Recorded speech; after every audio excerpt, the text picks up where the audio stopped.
What is this Great Reset? Pierre Poilievre, the federal conservative finance critic, recently raised concerns about this, and then he was attacked by some in the media and by the Liberals for supposedly circulating conspiracy theories. Well, the Great Reset is actually the name of a book by a very prominent advocate of it. His name is Klaus Schwab. He sent me a copy. I guess he sent one to probably every government leader around the world. And Klaus Schwab's thesis in his book is that governments and societies, the world, should, quotes, seize the opportunity of the public health and economic crisis to reimagine the world and radically change policies.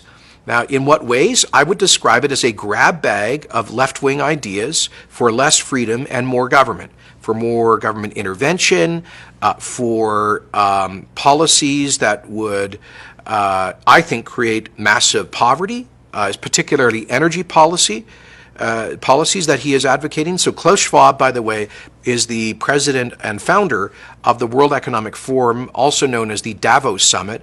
I call it the biggest gathering of global hypocrites in history.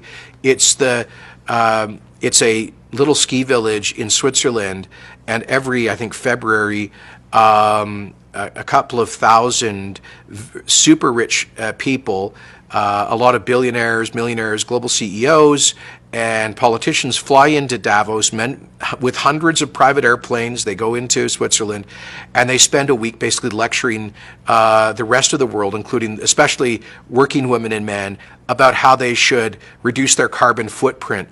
The hypocrisy in that crowd is so thick you can't even cut it with a knife. And so, no, I'm not going to be taking any policy direction from Klaus Schwab or his ilk. And what I find offensive, look, the so-called Great Reset is not a conspiracy theory. It is an actual set of concrete proposals being advocated by some very influential people, and including, apparently, by Prime Minister Trudeau, who clearly alluded to it, referred to it, quoted from it, the Schwab theory, in a speech he gave to the United Nations a couple of months ago. So it's not a conspiracy theory to talk about that. Those are the folks advocating it.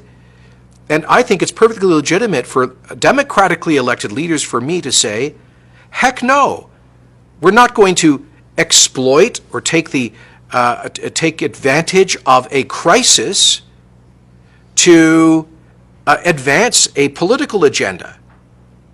If we're actually all in this together, like we keep saying, then how about we focus on the crisis, on protecting lives and livelihoods, helping people get through this, and how about after that, instead of exploiting the crisis to impose on democratic societies a whole bunch of failed socialist policy ideas, how about instead we get refocused on generating economic growth, on recreating some of the trillions of dollars of wealth that will have been destroyed, of restarting some of the hundreds of thousands of businesses that will have gone under, of obsessively focusing on getting the millions, the tens of millions around the world back to work.